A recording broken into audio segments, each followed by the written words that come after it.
तो सांग मैंने आज आम देखा डीआईटी एवं ईटीईआई मध्य कौन पार्थक्य रही के कटअफ रोचे क्यों इंस्टीट्यूट टी बेस्ट। तो जदि सिटी पढ़ा चाहते क्यों इंस्टीट्यूट बेस्ट ता विषय निश्चय जानी रखु। तो वीडियो को स्किप न कर शेष पर्यंत निश्चय देखिए। तो सांग मैंने ओडिशा डीएलईडी जोटा कि आमर सिटी जोटा कि आमर डिप्लोमा कोर्स सेटा आमर दुईटी कॉलेज रही गोटे है डीआईटी आ गोटे है ईटीईआई। तो डीआईटी है district institute of education and training, ETI है एलिमेंटरी टीचर एजुकेशन इंस्टीट्यूट। तो टोटाल आमर इंस्टीट्यूट देखा गले 68 रही और से इनटेक कैपेसिटी आमर रही 6550। तो 6550 आमर स्टूडेंट से एडमिशन करें। तो ओडिशा डीएलईडी सिटी आमर डिप्लोमा कोर्स ए दुईटा कॉलेज आम देखलु गोटे है डीआईटी आ गोटे है ईटीईआई। तो डीआईटी सांग मैंने प्रति डिस्ट्रिक्ट रे गोटे लेखाएं रही। तो आमर 30टा डिस्ट्रिक्ट तो 30 डिस्ट्रिक्ट रे 30टी लेखाएं रही डीआईटी और बाकी जो बढ़ीगला 38टी ईटीआई रही आमर ओडिशा रे। एवं ता सहित आउ कौन आउ ना आउ 4टा आपणकर अच्छी आउ 4टा अच्छी बीआईटी जोटा कि मुझे आपको डिस्कसन करना एठारे। बीआईटी मध्य गोटे कॉलेज अच्छी आमर ओडिशा डीएलईडी रो सिटी रो सेटा 4टा अच्छी आमर ओडिशा रे। तो टोटाल इंस्टीट्यूट अच्छी आमर 68टी और से पिला इनटेक कैपेसिटी केते ना 6550 पिला इनटेक कैपेसिटी रही पिला से एडमिशन करें। आमर जो 3टी रही कॉलेज ये 3टी कॉलेज भितर आमर जो डीआईटी रही सी हूँ सबुठु बेस्ट कॉलेज। बेस्ट कॉलेज जदि आम देखा तेरे डीआईटी हूँ आमर बेस्ट कॉलेज ईटीआई रु ईटीआई टी लो रे अच्छी और ताठू हाई रे जदि आम देखा तो डीआईटी हूँ ताठू टे हाई लेवल रो जोटा कि डिस्ट्रिक्ट रो मेन इंस्टीट्यूट।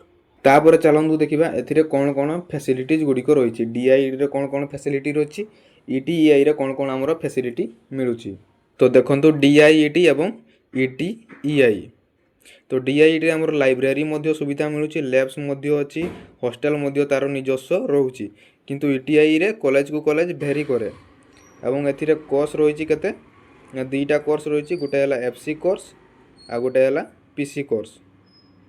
तो सांग मैंने डीआईटी रे आपन को लाइब्रेरी सुविधा मिलूची लैब्स रो सुविधा मिलूची निजस्व हॉस्टल मध्य अच्छी किंतु ईटीआई रे सेमिति समस्त कॉलेज रे न थाए। ईटीआई कॉलेज गुड़िकर किछि कॉलेज रे सेमती अच्छी जोठी आपन को लाइब्रेरी लैब्स हॉस्टल रो सुविधा मिलूची एवं एथिरे 2टी कोर्स पढ़ा जाए गोटे है एफसी कोर्स आ गोटे है पीसी कोर्स।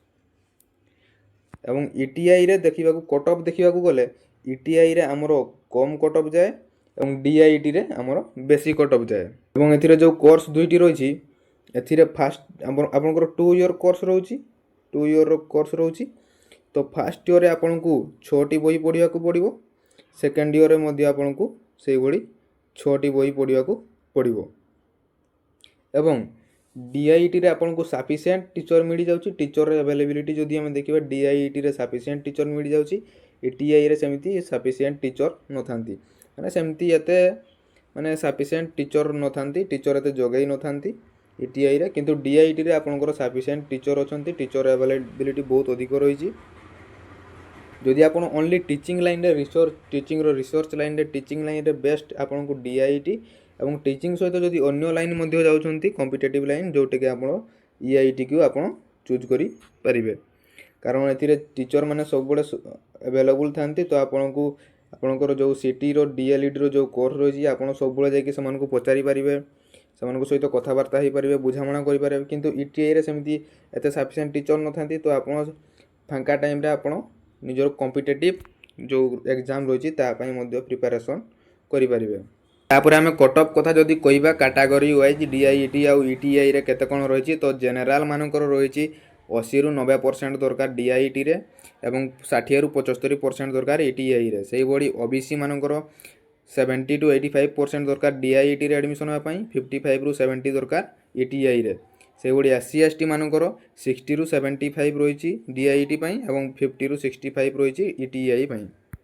तो सांग माने डीआईटी पई हमरो एतकी कटअफ जाउची टिके हाई कटअफ जाउची आ ईटीआई पई टिके कम कटअफ जाउची एतकी परसेंट रखिथिले पिला एडमिशन हेई परिबे सेठारे। डीआईटी रे कोन पई हाई कटअफ जाउची ना एथिरे सीट गुडी को लिमिटेड थाए सीट गुड़िक आपंकर लिमिटेड थाए फीज टिके लो थाए कारण यह गवर्नमेंट इंस्टीट्यूट से फीज टिके लो थाए सीट लिमिटेड थाए कहीं डिस्ट्रिक्ट मेन जेहेतु रोचे तेणु सीट गुड़िक लिमिटेड थाए किंतु ईटीआई से भाई नुहे ईटीआई रे कट ऑफ टिके लो जाए देखो केते कट ऑफ लो जाइए एवं सीट टिके अधिक थाए सीट आपंकर अधिक थाए फीज किंतु आपंकर हाई थाए फीज टिके हाई रोचे आपन को बेसी खर्च करने को पड़ो डीआईटी अपेक्षा ईटीआई रे तापर पुणी थे आपन को चलतु टिके शॉर्ट रे आपन को डीआईटी आ ईटीआई रो जो रही पार्थक्य आपन को शॉर्ट रे आपन को चलतु जणाई दूची। तो देखो प्रथम आम विषय रखा तापर डीआईटी को रखा तापर ईटीआई को रखा।